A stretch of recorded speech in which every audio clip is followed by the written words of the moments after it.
Selamat pagi pemirsa. Lingkar Pagi edisi Senin 28 Juli 2025 kembali hadir menemani Anda. Beragam berita aktual dari seluruh Nusantara akan hadir dalam 60 menit ke depan. Bersama saya, Riawan Nusatria. Berikut Lingkar Pagi selengkapnya.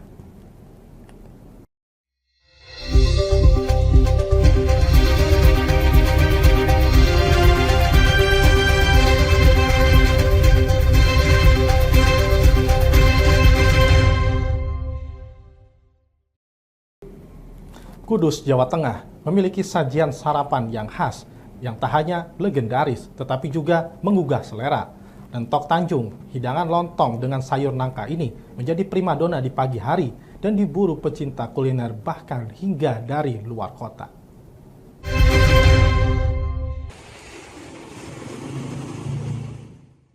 Inilah lentok Tanjung, sarapan khas kota Kretek yang disajikan di atas daun pisang dan selalu diburu pembeli setiap pagi. Perpaduan potongan lontong tipis dengan kuah sayur nangka yang gurih ditambah sate telur, sate usus dan bakwan menjadikan cita rasa yang khas dan menggoda selera. Menu tradisional ini bukan hanya digemari warga Kudus tetapi juga pelancong dari berbagai daerah seperti Surabaya, Pati hingga Demak. Lomboknya buat sate pisang. Terus itu ciri khas dari Tanjung. Namanya lentok. Iya, lentok Tanjung ya. Iya. Di sini memang kuliner ini sejak dari dulu atau bagaimana sih Bu? Apa? Kuliner ini sejak dari dulu atau bagaimana? Iya, dari dulu, udah lama. Oleh generasi Generasi menantu. Ya, suami saya dan manut sini. masih generasi kedua. Iya. Dari memang turun temurun ya Bu. Iya. Bagi di sini sehari bisa habis berapa porsi Bu? Biasa kalau rame. Kalau harian biasa bisa 100 lebih. Kalau Iya. weekend Kalau weekend itu double 3 bisa. sama berapa? Rame 300 ya. Kan luar kota banyak biasanya dari Surabaya, langganan ya banyak sini. Memang menu tertarik untuk berburu kuliner ketika pas putus atau gimana? Jadi kuliner andalan warga ketika putus atau bagaimana? Kuliner Iya, dari Kudus, dari menu langganan dari Surabaya, Semarang, Jakarta. Oke. Yang berbeda dengan kuliner lontong sayur yang lain apa sih Bu lontongnya itu? Lontongnya lembut, tergantung berasnya. Sentra kuliner Lentok Tanjung berlokasi di Desa Tanjung Karang, Kecamatan Jati, Kabupaten Kudus. Nama Lentok sendiri berasal dari kota Lontong, sementara Tanjung mengacu pada nama desa asalnya. Iya, itu Lentok Tanjung salah satu khas Kudus.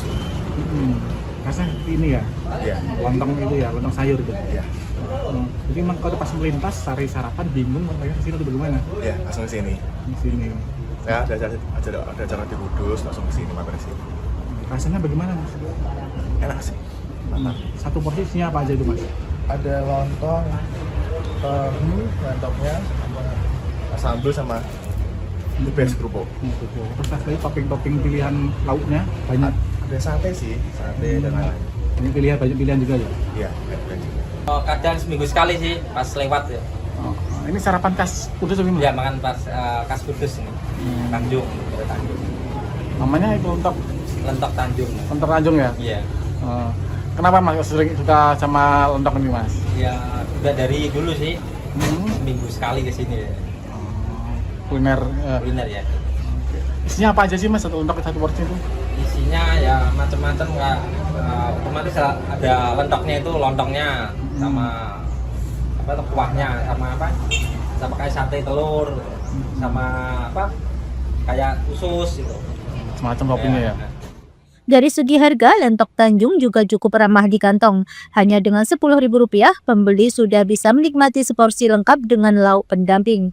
Sebagai warisan kuliner yang bertahan hingga 3 generasi, Lentok Tanjung tak hanya mengenyangkan perut, tetapi juga menghangatkan kenangan dan menumbuhkan kebanggaan warga Kudus. Dari Kudus, Fatur Rahman, Lingkar TV melaporkan.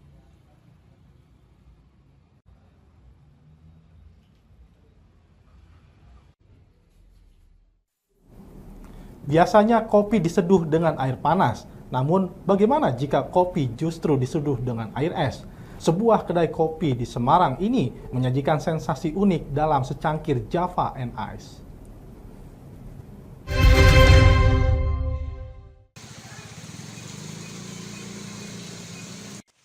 Di Jalan Gerung Sari, Kelurahan Bulusan, Kecamatan Tembalang, Kota Semarang, terdapat sebuah kedai kopi unik bernama Tera Kopi yang menyajikan kopi andalan mereka, Java and Ice.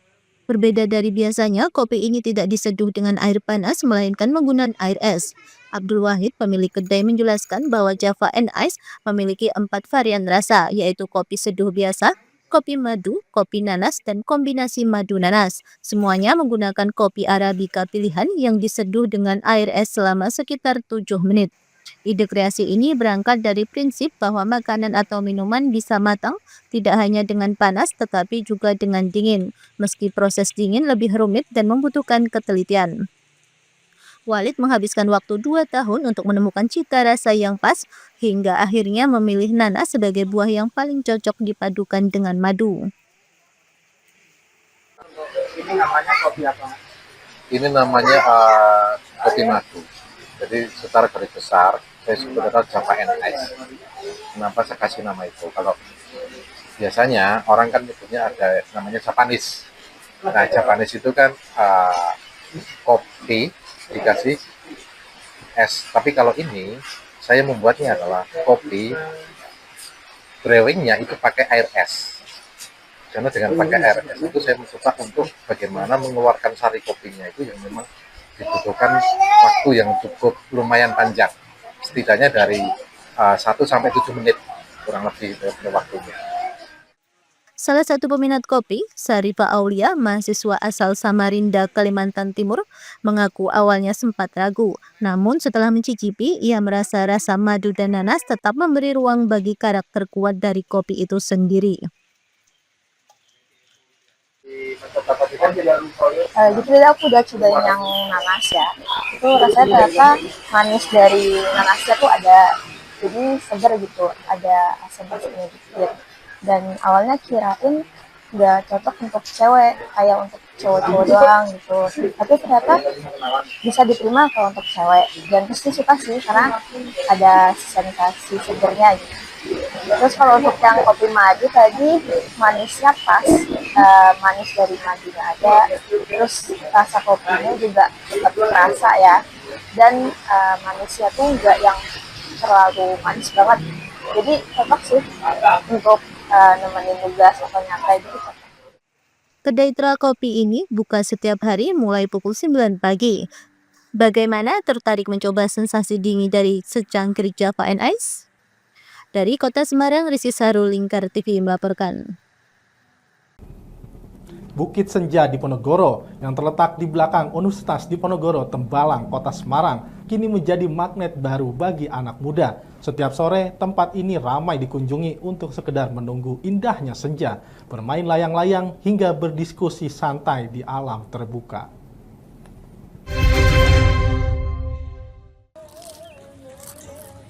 Di balik riuhnya Kota Semarang, Jawa Tengah yang tak pernah benar-benar tidur, terdapat sebuah sudut tenang yang kian hari kian ramai dikunjungi kaula muda. Bukan mall, bukan pula kafe kekinian, melainkan sebidang tanah lapang di atas bukit, tempat di mana senja, angin, dan tawa berpadu dalam harmoni sederhana. Ya, tempat ini dikenal dengan nama Bukit Senja Diponegoro. Terletak di belakang kompleks Universitas Diponegoro, Tembalang, Kota Semarang. Menjelang sore, bukit ini mulai dipenuhi anak muda yang menikmati keindahan alam. Ada yang mengabadikan momen matahari perlahan tenggelam, langit memerah, dan angin sejuk menyapu wajah-wajah muda yang duduk santai memandang cakrawala. Sebagian dari mereka datang hanya untuk melihat sunset, membiarkan lelah sehari penuh, larut dalam warna jingga yang membakar langit. Bahkan, sepasang muda-mudi terlihat asyik bermain layang-layang. Sorakan gembira dan tepuk tangan terdengar saat layangan mereka berhasil naik tinggi tanpa putus. Ada pula kelompok mahasiswa atau komunitas yang menggelar rapat kecil dengan duduk melingkar di atas tikar, sibuk membahas program komunitas maupun organisasi. Salah satu pengunjung, Aziza, warga Gunung Pati, mengaku datang bersama rekan-rekan kerjanya untuk melepaskan penat setelah seharian bekerja. Ini lagi di Bukit Undip, karena pengen nyore aja sih, lihat pemandangan senjanya keren. Karena di sini keren ya? Iya. Oh, banyak dari mana? Saya dari Gunung Pati. Oh, dari Gunung Pati. Iya. Dapat info ini dari mana? Dari teman-teman, soalnya banyak yang teman-teman orang sini terus bilang kalau senjanya bagus kalau di sini. Cocok untuk nongkrong ya? Iya. Ini masih kuliah berarti ya? Kebetulan saya udah kerja, Mas. Oh, udah kerja ya? Berarti menghilangkan penat juga ya? Iya, betul. Di sini selain bisa melihat sunset, untuk apa aja Kak? Di depan ada kayak kafe, terus buat ngopi juga oke, terus banyak jajanan-jajanan. Tak hanya keindahan alam, berbagai warung sederhana di sekitar bukit juga ikut menghangatkan suasana. Menyediakan gorengan, mie instan, kopi hangat, dan minuman dingin, warung-warung ini menjadi teman setia saat senja berangsur gelap. Salah satu pedagang, Suryani, menyampaikan bahwa bukit ini mulai ramai sejak masa pandemi COVID-19. Menurutnya, Bukit Diponegoro tergolong ramah di kantong. Pengunjung hanya tarik biaya sebesar Rp2.000 untuk parkir.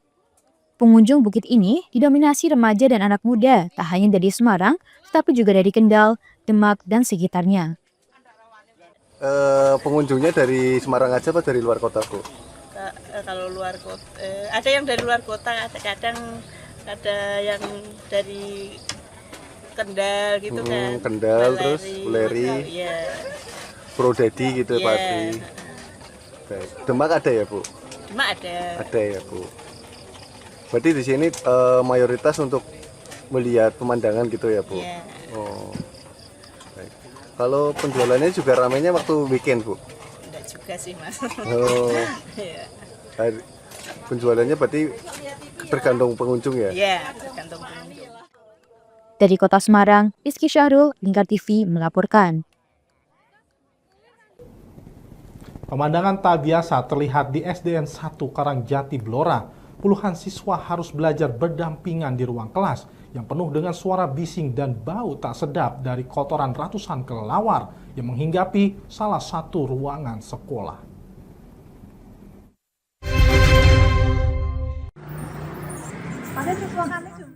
Meski ruangan yang dihuni ratusan kelelawar tersebut sudah dikosongkan, keberadaan hewan malam itu masih sangat mengganggu aktivitas belajar mengajar. Kondisi plafon dan dinding ruang kelas di lantai 2 juga rusak parah. Ironisnya, sekolah ini berada tepat di sebelah kantor Dinas Pendidikan Kabupaten Blora. Masalah ini sudah berlangsung selama bertahun-tahun. Para siswa dan guru bahkan harus menggunakan masker untuk mengurangi bau menyengat dan debu dari kotoran kelelawar yang tersebar di ruangan. Ganggu, Mas. Ganggu pelajaran? Iya. Setiap ada yang mengganggu suara atau bau? Suara dan bau. Gitu ya. Baunya gimana, tidak enak atau gimana? Tidak enak. Menyengat ya? Iya. Ini berarti kalau belajar nggak bisa konsentrasi. Harapannya seperti apa, Di? Segera dibangun atau gimana? Segera diperbaiki ya sebenarnya. Salah satu guru etik Budi Lestari mengatakan bahwa sejak 2 tahun lalu setelah diangkat sebagai tenaga P3K, ia terkejut melihat kondisi sekolah yang memprihatinkan. Beberapa ruang dipenuhi kelelawar, 3 ruang lainnya rusak berat, bahkan ada yang disanggah dengan batang bambu. Sekolah sebenarnya sudah mengajukan bantuan rehabilitasi plafon ke Dinas Pendidikan Kabupaten Blora, namun hingga kini belum terrealisasi. Kalau saya mendengar dari informasi dari guru-guru itu sebenarnya sudah lama ya. Kebetulan saya masuk di sini ini baru bergabung di SD ini baru 2 tahun. Tapi ketika saya masuk ke sini itu kondisi sudah seperti ini, jadi sudah menjadi sarang kelelawar.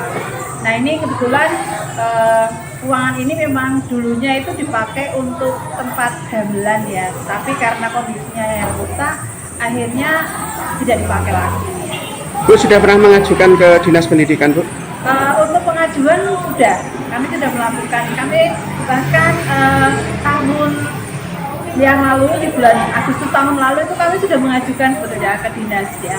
Kami sudah melaporkan dan berkali-kali kami juga sudah merimen kembali sebetulnya untuk apa? Untuk kondisi ruang kelas maupun kondisi ruang yang sudah tidak terpakai ini. Kalau kondisi kayak gini mengganggu pembelajaran nggak sih? Pasti, kalau mengganggu pasti ya. Jadi sementara ini untuk mengurangi baunya itu kami guru-guru itu setiap pagi sebelum pembelajaran kami mengadakan membersihkan kelas terlebih dahulu, dan ini sebenarnya untuk mengurangi bau sebetulnya. Tapi sebetulnya ini bukan merupakan solusi ya. Ini kan hanya untuk sementara begitu ya, untuk mengurangi baunya. Sedangkan kondisi ini pun merambah ke kelas yang lain sebetulnya. Seperti ini kondisi di kelas 3 yang pakai kelas 3, dan kondisi di kelas 4 ini juga sudah terkena dampak dari kelelawar ini. Harapan sendiri gimana Bu harapannya? Kalau harapan saya sih sebetulnya untuk segera ditangani, gitu. Segera ditangani dan segera diatasi sehingga kegiatan pembelajaran khususnya dapat segera berjalan dengan lancar dan tidak mengganggu baik suara ataupun polusi udara. Karena juga ini kan sangat tidak sehat ya untuk anak-anak. Menanggapi hal ini, Kepala Bidang Sarana dan Prasarana Dinas Pendidikan Blora, Sandi Tresno Hadi, menyatakan bahwa melalui APBD perubahan tahun ini, SDN 1 Karangjati akan mendapatkan bantuan perbaikan plafon yang rusak. SDN 1 Karangjati kemarin kita sudah dapat laporannya dan sudah kita tindak lanjuti dengan pengecekan ke lapangan.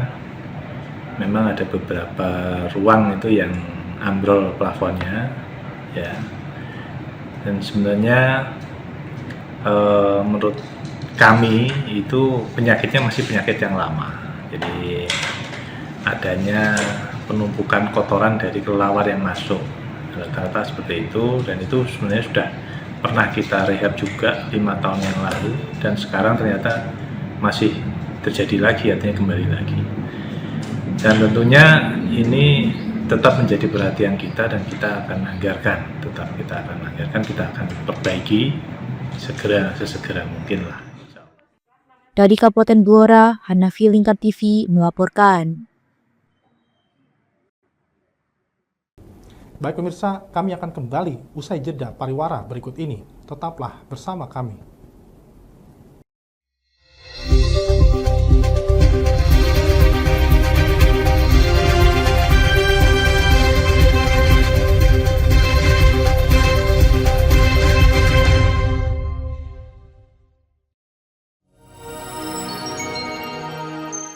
Selain si retinol ini, kalau gitu ngomongin retinol, apa sih dok sebenarnya retinol itu? Bagus sih programnya. Yang saat ini ya kayaknya sudah beberapa tahun. Wah, boleh banget nih ditonton setiap hari. Meanwhile,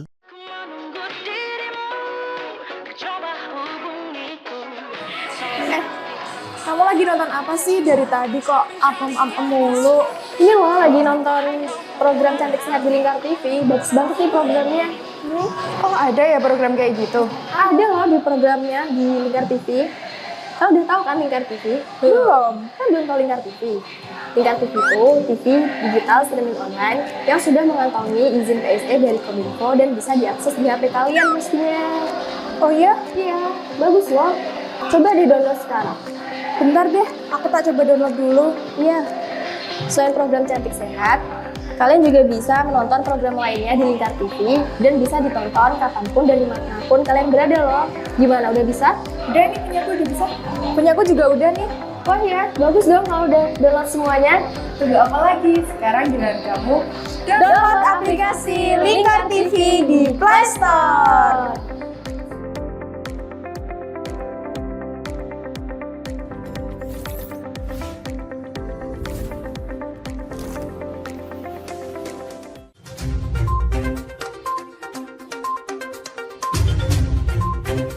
Merangkum semua peristiwa sebagai berita yang penuh fakta.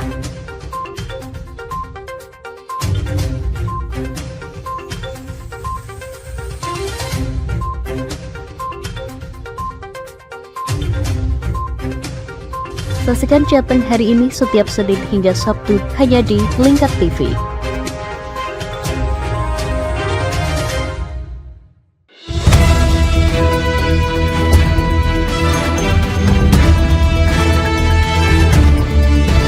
Menemani pagi Anda dengan menyajikan berita nasional dan regional yang dikupas secara akurat dan aktual untuk awali hari.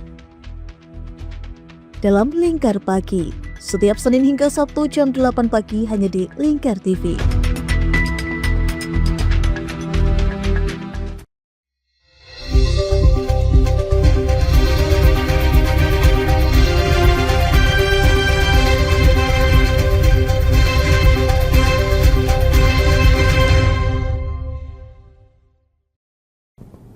Program TNI Manunggal Membangun Desa atau TMMD kembali dilaksanakan di Desa Kandang Mas, Kecamatan Dawai, Kabupaten Kudus.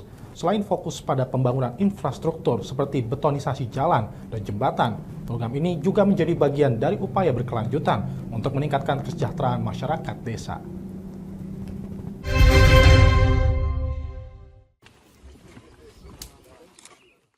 Beginilah proses pembangunan jalan beton yang tengah dikerjakan melalui program TMMD di Dukuh Sudo menuju Dukuh Masin, Desa Kandang Mas, Kabupaten Kudus. Jalan sepanjang 1,2 km dengan lebar 3 meter dan ketebalan 15 cm ini dibangun untuk mempermudah akses usaha tani serta menghubungkan antar dukuh. Jalur ini bukanlah pembangunan baru, melainkan kelanjutan dari program TMMD yang telah berjalan sejak tahun 2016. Jalan yang dulunya sempit dan berupa rawa, kini sudah dapat dilalui kendaraan roda 2 maupun roda 4 dengan lebih nyaman. Kita berkolaborasi yang bagus, harapannya ini cepat selesai dan tercapai target sampai dengan nanti penutupan pada tanggal 21 Agustus. Untuk lebar jalannya sendiri? Untuk lebar jalan ini 3 meter, kemudian panjangnya 1,2 dan ketebalannya 15. Dan mungkin tujuan untuk pembangunan jalan di sini bagaimana? Ini sebetulnya jalannya adalah jalan usaha tani. Jadi ini meneruskan TMMD reguler yang tahun 2016, kemudian ada Karya Bakti 2017, dan ini kita lanjutin lagi nih biar menyambung. Jadi nanti aksesnya nggak terputus. Termasuk jembatan tadi kita kerjakan juga. Harapannya ini dengan adanya jalan usaha tani betonisasi ini masyarakat lebih mudah untuk membawa hasil panen. Kemudian mereka untuk akses ke desa sebelah juga tidak terkendala. Karena ini kan jalan utama yang menghubungkan masyarakat dari desa kalau dukuh satu ke dukuh lainnya. Apabila ini tidak dikerjakan tentunya mereka akan mutar. Rawannya ini kan kalau hujan ini udah becek, hancur jalan, nggak bisa lewat, motor kepleset jatuh, berisiko. Sehingga ini tentunya pasti akan berdampak positif bagi masyarakat pengguna. Dan ini sebelum dibangun kan tadi informasi dari petani kan mereka tidak untuk mengangkut hasil panennya kan susah ya. Setelah ini dibangun kan mungkin akan berdampak positif ya. Apakah nantinya ada ini kalau sudah dibangun ini berarti sudah clear semua ya? Kalau ini sudah dibangun sudah selesai, jadi nanti kalau dari jalan utama yang aspal masuk ke sini kan langsung jalan beton ini nanti nyambung ke jembatan yang kita kerjakan tadi, terus nyambung lagi hasil TMMD yang sebelumnya. Jadi ini bertahap, bertingkat dan berkelanjutan.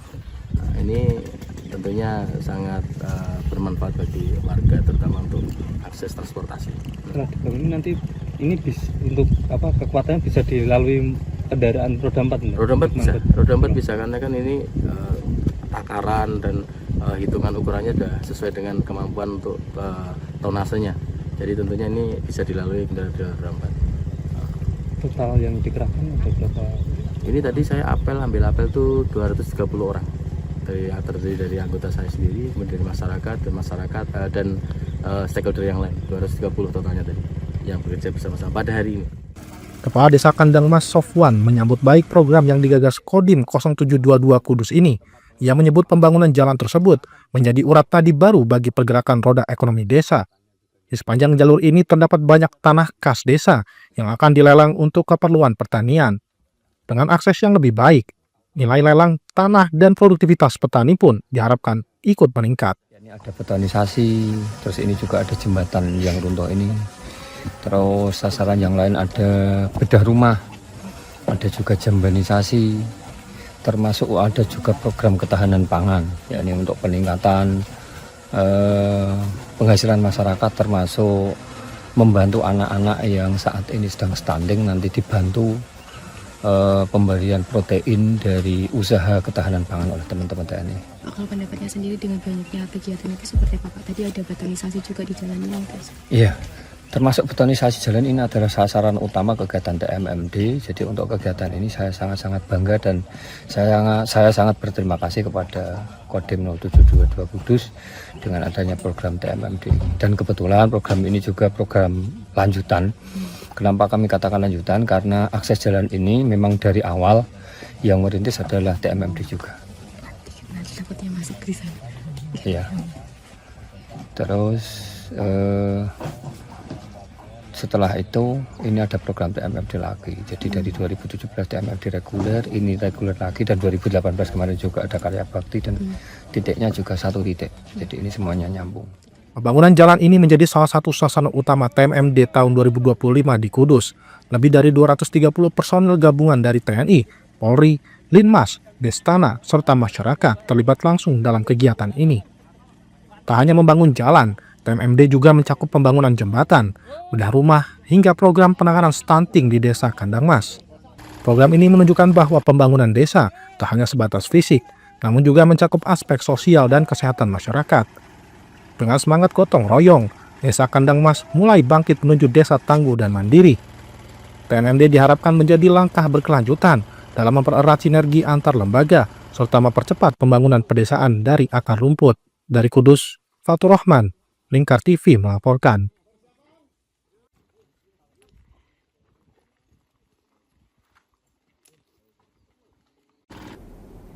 Komisi C DPRD Kabupaten Semarang kembali menemukan tempat usaha yang belum mengantongi izin resmi di wilayah Ambarawa. Kong Java Cafe and View yang berada di kawasan Bumi Serasi disinyalir belum memiliki dokumen perizinan sejak mulai beroperasi pada tahun 2024.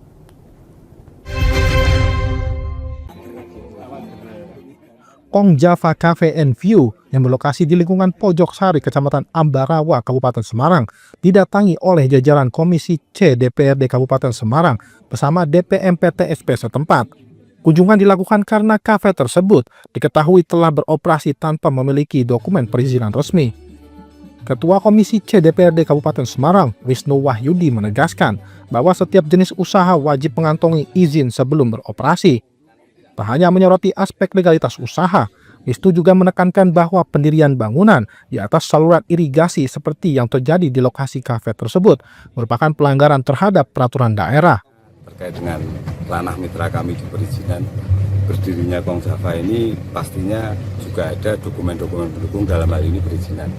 Tapi yang sampai sekarang ini sudah beroperasional dari 2024 sampai sekarang, ternyata dokumen perizinannya ini belum ada.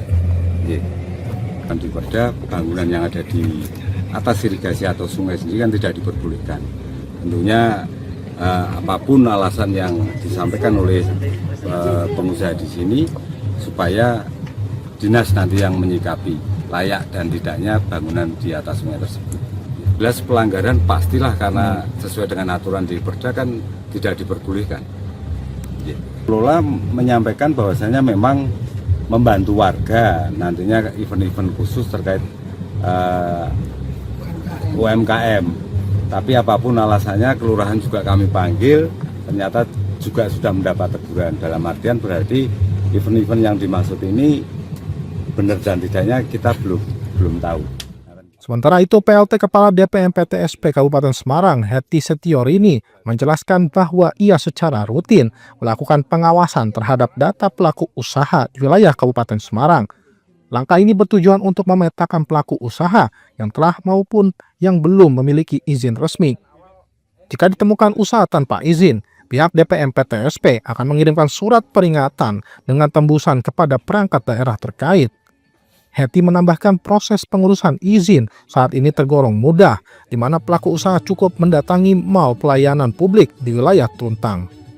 Juga mengatakan memang data di daerah ini memang belum keluar karena kesalahan mereka pada saat durasi ya. Aplikasi itu kan ada durasinya, sampai habis durasinya mereka belum memasukkan data atau diupload datanya ke aplikasi tersebut, sehingga mereka tadi juga kooperatif untuk data KTP untuk mengurus, untuk mendapatkan data perizinan.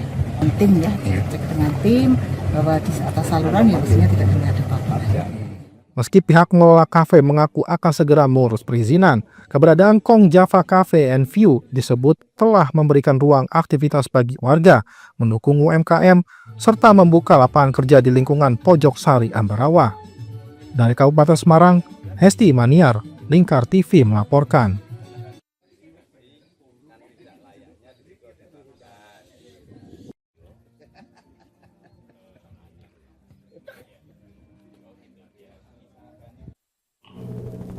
Sejumlah pedagang di Los Pakaian Pasar Projo Ambarawa, Kabupaten Semarang mengeluhkan sepinya pembeli.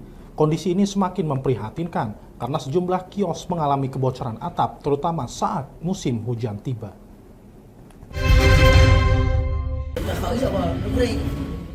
Sepinya pembeli menjadi keluhan utama para pedagang los pakaian di Pasar Projo Ambarawa, Kabupaten Semarang.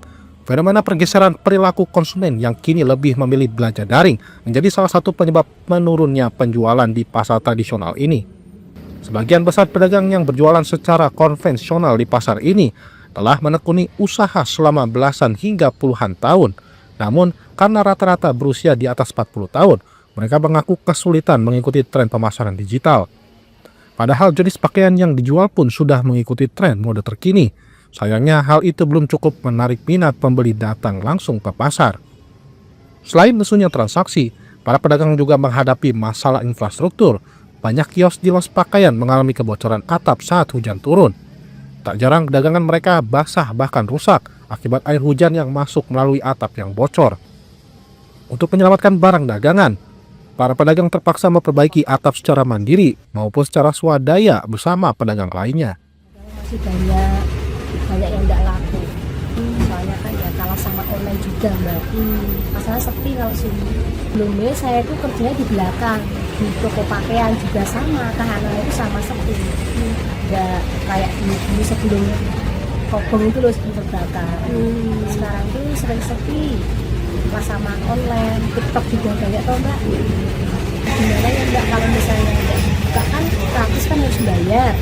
Ya toh kalau nggak buka tetap harus nutup gratis gitu loh. Gratis iuran itu? Iya kan harus kalau itu buka nggak buka harus bayar. Sehari biasanya? Sini saya itu selama di sini? 1, 2 sehari? Iya. Kadang ya.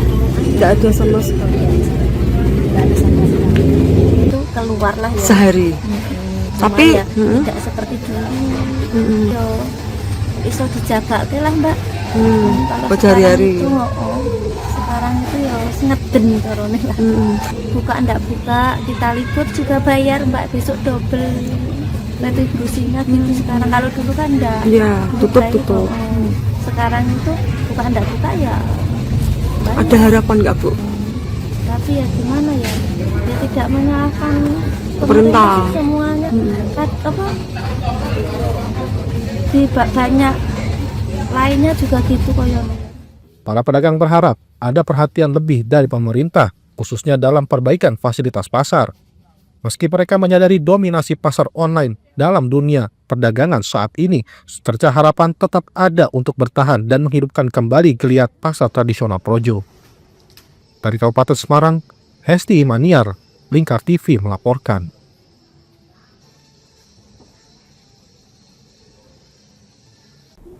Pemerintah Kabupaten Grobogan bersama Basnas menyalurkan santunan kepada 50 anak yatim dan lansia dalam acara Grobogan Mengaji dan Berbagi yang digelar di Pendopo Kabupaten Grobogan. Wakil Bupati Grobogan Sugeng Prasetya menyampaikan rasa syukur atas terselenggaranya kegiatan Grobogan Mengaji dan Berbagi. Ia menyebut acara ini memberikan manfaat nyata bagi masyarakat, khususnya mereka yang membutuhkan. Dalam kegiatan ini, santunan diberikan kepada anak-anak yatim dan lansia. Bantuan tersebut diharapkan dapat meringankan kebutuhan hidup penerimanya. Santunan diserahkan secara simbolis oleh Wakil Bupati bersama jajaran kepada 50 perwakilan dari berbagai kecamatan di Kabupaten Grobogan. Wakil Bupati Sugeng menegaskan bahwa ini hanya penyerahan awal secara simbolis dan nantinya warga lain yang berhak juga akan menerima bantuan serupa secara bergilir. Ia berharap kegiatan tersebut dapat terus berlanjut sebagai bentuk kepedulian terhadap masyarakat Grobogan yang kurang beruntung. Benar dibantu dalam hal ini karena program santunan anak yatim, mengaji, dan berbagi ini benar-benar program yang sangat dirasakan oleh warga Grobogan. Jadi mudah-mudahan kegiatan hari ini bisa berlanjut, mungkin malah alhamdulillah insya Allah frekuensinya bisa ditingkatkan. Dan untuk yang santunan tadi itu dari seluruh Grobogan atau daerah sekitar perwakilan dari seluruh Grobogan.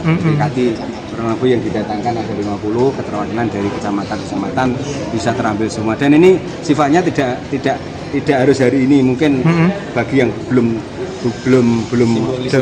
kesempatan yang akan datang bisa gitu. Jadi gantian. Karena saking banyaknya juga. Sebelumnya kegiatan ini di Pendopo Kabupaten diawali dengan pengajian bersama ibu-ibu muslimat. Selain pengajian, acara juga dimeriahkan dengan bazar UMKM yang digelar oleh anggota muslimat Grobogan. Mereka menjual aneka produk makanan ringan hingga kuliner khas daerah. Dari Grobogan, Jawa Tengah, Ahmad Abror, Lingkar TV melaporkan.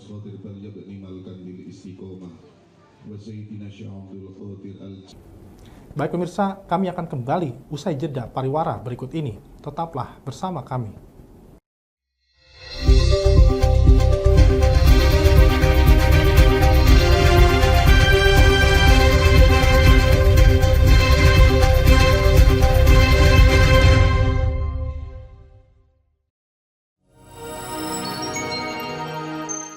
Selain si retinol ini, kalau gitu ngomongin retinol, apa sih dok sebenarnya retinol itu?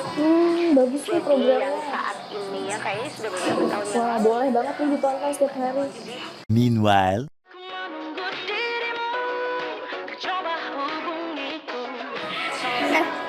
Kamu lagi nonton apa sih dari tadi kok apem-apem mulu?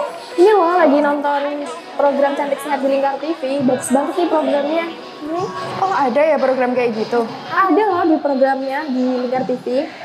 Kau udah tahu kan Lingkar TV? Belum. Kan belum tahu Lingkar TV. Lingkar TV itu TV digital streaming online yang sudah mengantongi izin PSE dari Kominfo dan bisa diakses di HP kalian mestinya. Oh iya? Iya, bagus loh.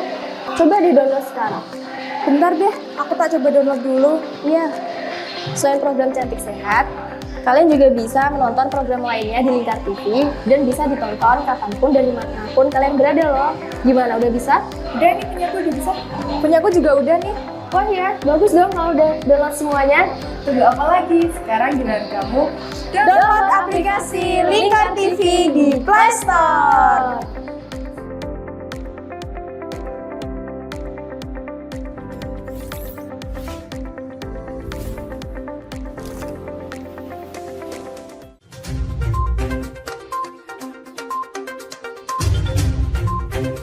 Merangkum semua peristiwa sebagai berita yang penuh fakta.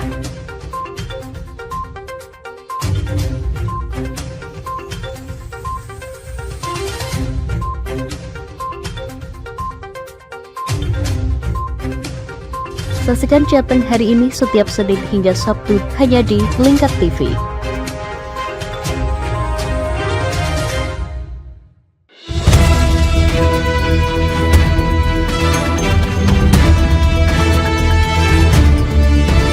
Menemani pagi Anda dengan menyajikan berita nasional dan regional yang dikupas secara akurat dan aktual untuk awali hari. Dalam Lingkar Pagi, setiap Senin hingga Sabtu jam 8 pagi hanya di Lingkar TV.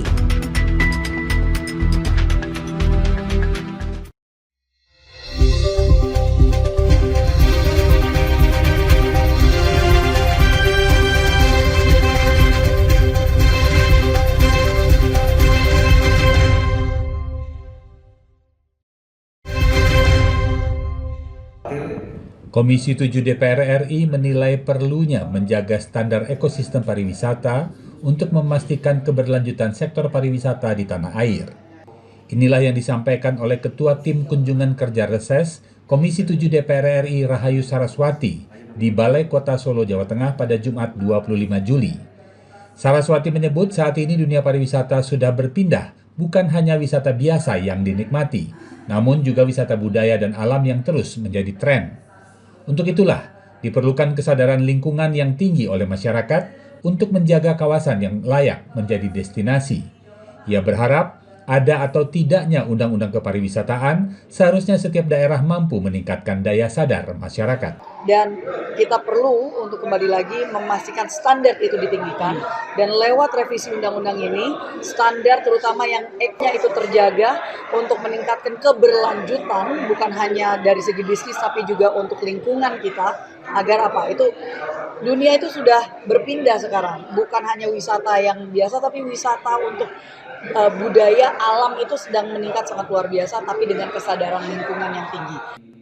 Sementara itu, Wali Kota Solo Respati Ardi juga mengapresiasi perkembangan pariwisata di Kota Solo dan sekitarnya yang dinilai meningkat pesat. Respati terus mengajak seluruh lembaga dan organisasi terkait untuk bergotong royong mempromosikan pariwisata. Jujur tidak mungkin Pemkot itu promosi sendiri. Justru usaha-usaha yang sedang berkembang yang akan membantu promosi. Pemkot hanya fasilitator yang bisa menarik perhatian orang untuk Solo itu tempat-tempat wisata, experience berbelanja, pasar dan lain-lain. Nah, seperti hari ini ada 2 pilar budaya Mangkunegaran dan Kasunanan yang kalau menurut data masih menjadi favorit ya. Adapun sektor pariwisata Kota Solo menjadi penyumbang yang terus meningkat signifikan dalam pendapatan asli daerah atau PAD, khususnya terkait hotel dan hiburan. Tercatat terjadi peningkatan dari 66 miliar rupiah menjadi 157 miliar rupiah dalam kurun waktu 3 hingga 4 tahun belakangan ini.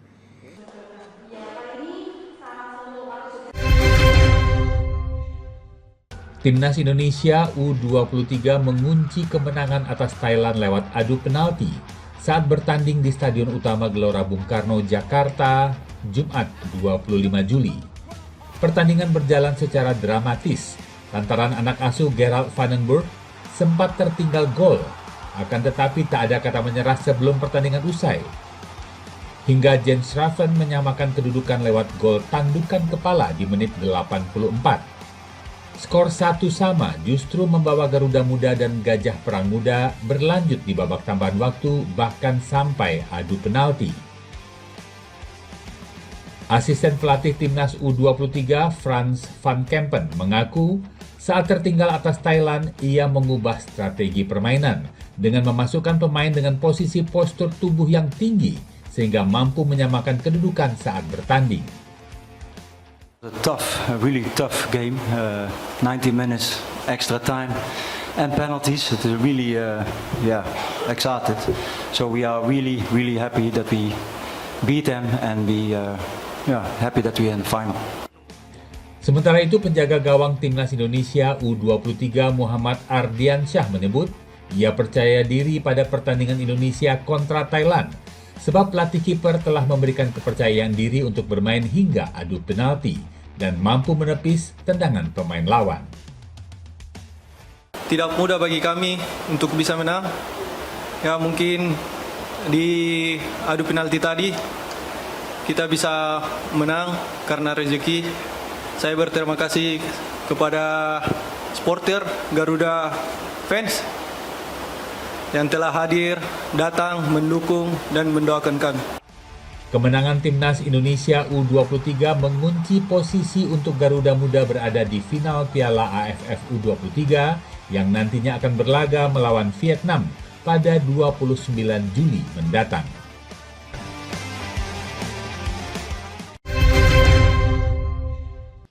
Badan Pusat Statistik mencatat persentase penduduk miskin pada Maret 2025 menurun sebesar 0,10 poin dibandingkan periode September 2024 dan turun 0,56 poin dibandingkan Maret 2024.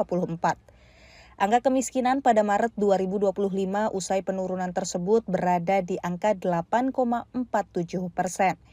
Menanggapi hal tersebut, Menteri Sekretaris Negara Prasetyo Hadi saat dijumpai di Istana Kepresidenan Jakarta Jumat 25 Juli menyampaikan bahwa penurunan tersebut merupakan capaian yang menggembirakan. Meski demikian, pemerintah terus fokus untuk menjalankan berbagai program prioritas guna menekan kemiskinan hingga semakin kecil dan mengeluarkan mereka yang masih berada di kategori kemiskinan ekstrim. Sesungguhnya kami pemerintah masih terus ingin bekerja keras supaya target untuk sekecil-kecilnya ya, saudara-saudara kita itu yang masih tertinggal di garis kemiskinan ekstrim itu. Nah, ini juga perlu kami sampaikan bahwa ini kerja keras kita bersama-sama seluruh unsur, tidak hanya pemerintah termasuk masyarakat, karena mengentaskan kemiskinan tidak bisa hanya menjadi domain dari pemerintah. Menurutnya perlu andil berbagai pihak untuk mengentaskan kemiskinan di dalam negeri.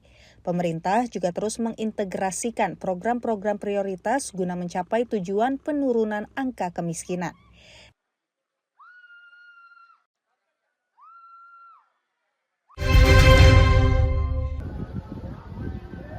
Rumah Tahanan Kelas 2A Batam, Kepulauan Riau, memfasilitasi warga binaan untuk menciptakan salah satu produk unggulan berupa kerajinan tangan dari barang bekas. Kasubsi Bimbingan Kegiatan Said Fahziyadi Alwi menjelaskan sejumlah warga binaan Rutan Kelas 2A Batam dibagi ke dalam beberapa sektor kegiatan, antara lain ketahanan pangan, tata boga, serta produksi kerajinan tangan. Kegiatan kerajinan tangan yang dikerjakan oleh warga binaan itu dapat menghasilkan berbagai produk seperti miniatur kapal dan mobil dari kardus bekas, serta pajangan bunga hias dari plastik bekas. Kerajinan tangan itu dijual dengan harga 150 hingga 1 juta rupiah tergantung ukuran dan tingkat kesulitan sesuai permintaan konsumen. Warga binaan akan mendapatkan 50% dari hasil penjualan karya tersebut. Untuk handcraft sendiri, kami di sini mengusung zero waste, ya, jadi ada beberapa sampah-sampah, yaitu sampah dari kardus-kardus yang sebelumnya mungkin dibuang, itu kita olah, kita jadikan di sini handcraft, salah satunya yaitu kapal-kapalan ataupun mobil-mobilan, jadi sesuai dengan permintaan pasar sendiri. Untuk saat ini kita masih sistem PO. Selain kerajinan tangan, Rutan Batam juga memiliki produk unggulan berupa pengolahan tempe yang juga dikerjakan oleh warga binaan. Produksi tempe itu, kata Said, dapat mencapai kurang lebih 50 kg dalam sehari, tergantung dari jumlah warga binaan yang tersedia pada saat itu. Pihak Rutan juga memberdayakan warga binaan dengan kegiatan lain, seperti bekerja di depan gedung Rutan sebagai jasa pencuci kendaraan yang dikelola oleh Koperasi Rutan Batam. Baik pemirsa, kami akan kembali usai jeda pariwara berikut ini. Tetaplah bersama kami.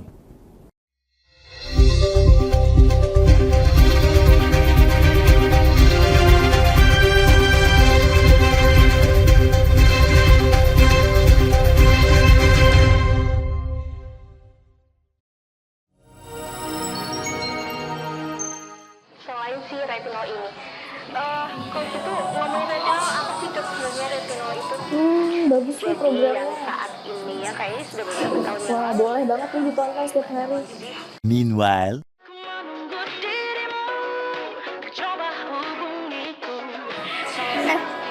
Kamu lagi nonton apa sih dari tadi kok apem-apem mulu? Ini loh lagi nonton program Cantik Sehat di Lingkar TV. Bagus banget nih programnya. Oh ada ya program kayak gitu? Ada loh di programnya di Lingkar TV. Kamu udah tahu kan Lingkar TV? Belum. Kan belum tahu Lingkar TV. Lingkar TV itu TV digital streaming online yang sudah mengantongi izin PSE dari Kominfo dan bisa diakses di HP kalian mestinya. Oh iya? Iya, bagus loh. Coba di-download sekarang. Bentar deh, aku tak coba download dulu. Iya. Selain program Cantik Sehat, kalian juga bisa menonton program lainnya di Lingkar TV dan bisa ditonton kapanpun dan dimanapun kalian berada loh. Gimana, udah bisa? Udah nih, punyaku udah bisa. Punyaku juga udah nih. Wah ya, bagus dong kalau udah download semuanya. Tunggu apa lagi? Sekarang giliran kamu download aplikasi Lingkar TV di Play Store.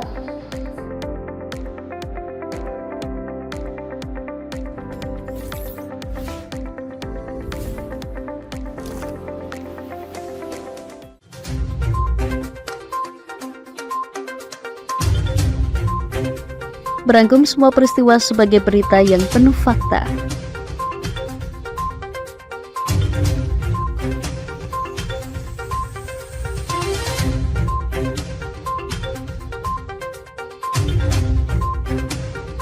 Saksikan Jateng hari ini setiap Senin hingga Sabtu hanya di Lingkar TV.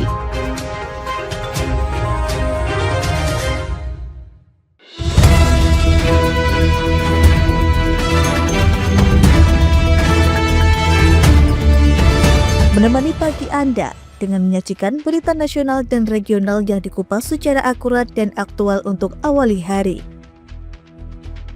Dalam Lingkar Pagi, setiap Senin hingga Sabtu jam 8 pagi hanya di Lingkar TV.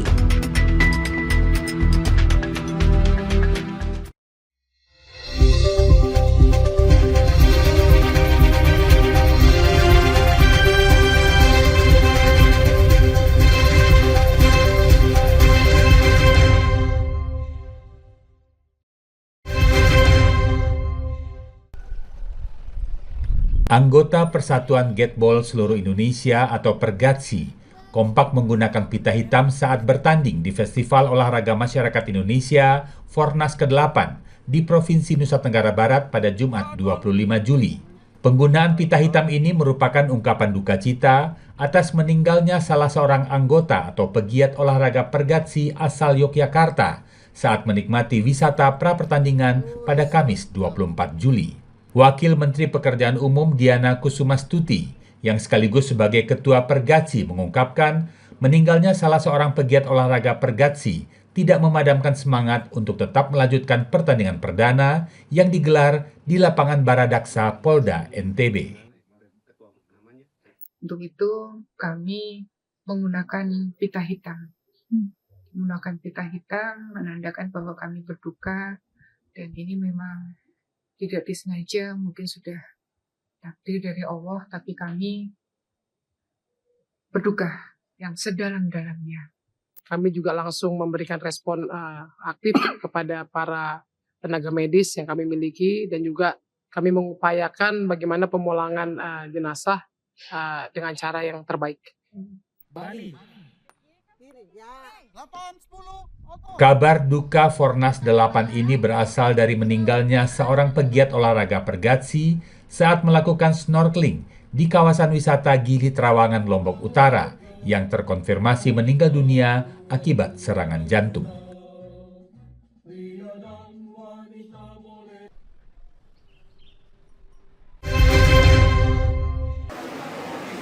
Optimalisasi peran Pusat Kesehatan Masyarakat atau Puskesmas dinilai vital dalam akses layanan Jaminan Kesehatan Nasional JKN. Badan Penyelenggara Jaminan Sosial BPJS Kesehatan menekankan kesadaran masyarakat untuk mengakses layanan puskesmas sebelum keperluan rujukan pasien ke rumah sakit. Direktur Utama BPJS Kesehatan Ali Gufron Mukti di Samarinda Jumat 25 Juli mengatakan, puskesmas sebagai fasilitas kesehatan tingkat 1 menjadi pintu pertama dalam akses layanan JKN. Pemeriksaan atau screening awal di puskesmas menjadi acuan utama dalam tindak lanjut penanganan medis dan kualifikasi pelayanan JKN. Masyarakat Indonesia harus sadar bahwa satu, kesehatan hati penting, dia harus jaga kesehatan. Kalau terpaksa sakit, pakailah layanan primer dulu. Sama dokter layanan primer akan dicek. Kalau cukup di situ kan cepat. Puskesmas, layanan primer bukan tukang stempel. Bukan. Tetapi sebagai gatekeeper yang memahami. Tapi kalau masyarakatnya nggak percaya sama layanan primer, ya termasuk puskesmas, tiba-tiba ke rumah sakit, dia shopping ya, kemana-mana ini. Akselerasi Puskesmas Indonesia atau APKESMI menegaskan upaya adaptasi layanan puskesmas dalam mendukung program-program jaminan kesehatan dari pemerintah. Puskesmas saat ini kalau dari sisi kemampuan sebenarnya udah lumayan tinggi, sarana prasarannya udah mulai dilengkapi, kemudian tenaganya perlahan-pelan sudah mulai dilengkapi, meskipun masih ada beberapa kekurangan. Di Indonesia kekurangan terbesar dokter gigi sebenarnya. Dokter gigi di puskesmas masih kurang, kemudian tenaga teknik laboratorium kesehatan, kemudian tenaga gizi itu sudah kita sampaikan ke Pak Menkes kemarin untuk dilakukan penambahan. Selain sebagai tempat pengobatan, layanan puskesmas juga dioptimalkan pada promosi kesehatan serta pemberdayaan masyarakat.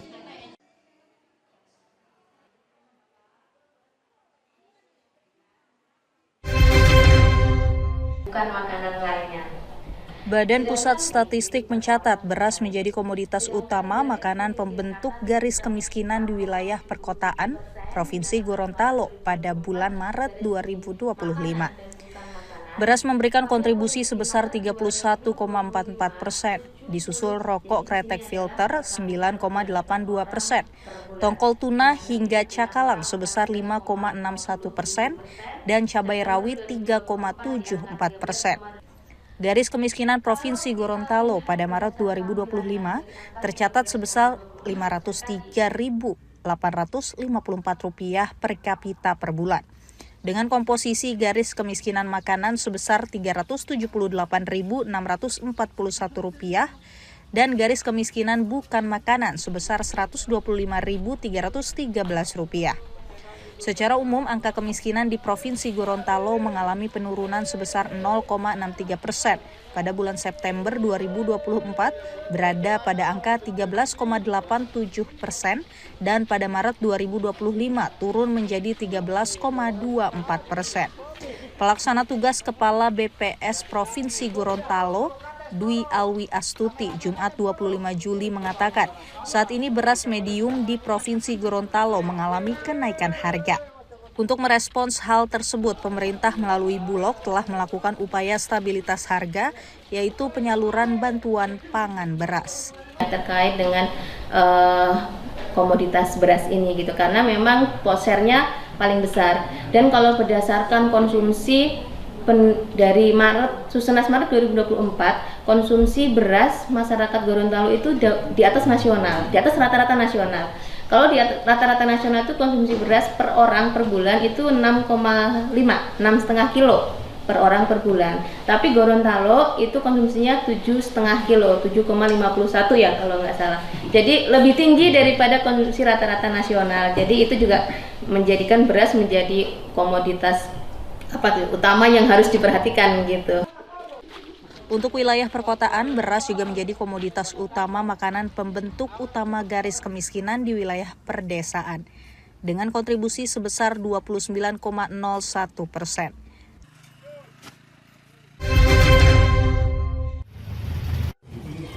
Kejaksaan Tinggi Papua kembali mendalami kasus dugaan tindak pidana korupsi dalam penjualan cadangan beras pemerintah (CBP) yang merupakan beras bersubsidi untuk keperluan stabilitas harga pangan yang diduga terjadi di kantor Bulog Wamena, Jaya Wijaya, Papua Pegunungan periode tahun 2020 hingga 2023. Kejati Papua kembali menggeledah kantor Perum Bulog Kanwil Papua dan Papua Barat dan rumah kediaman mantan Kepala Cabang Pembantu Bulog Wamena di Jayapura, Papua, Jumat 25 Juli.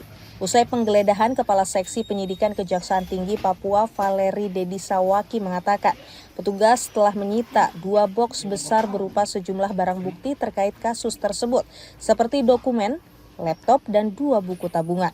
Selain itu, Kejati juga menyita uang tunai senilai Rp527 juta dari salah satu saksi berinisial RM yang merupakan mantan Kepala Cabang Bulog Wamena periode 2022. Menyita beberapa dokumen, termasuk dengan data atau transaksi keuangan berupa rekening. Penggeledahan yang dilakukan oleh tim penyidik merupakan langkah hukum guna mencari alat bukti dalam rangka melengkapi syarat formil dan syarat material.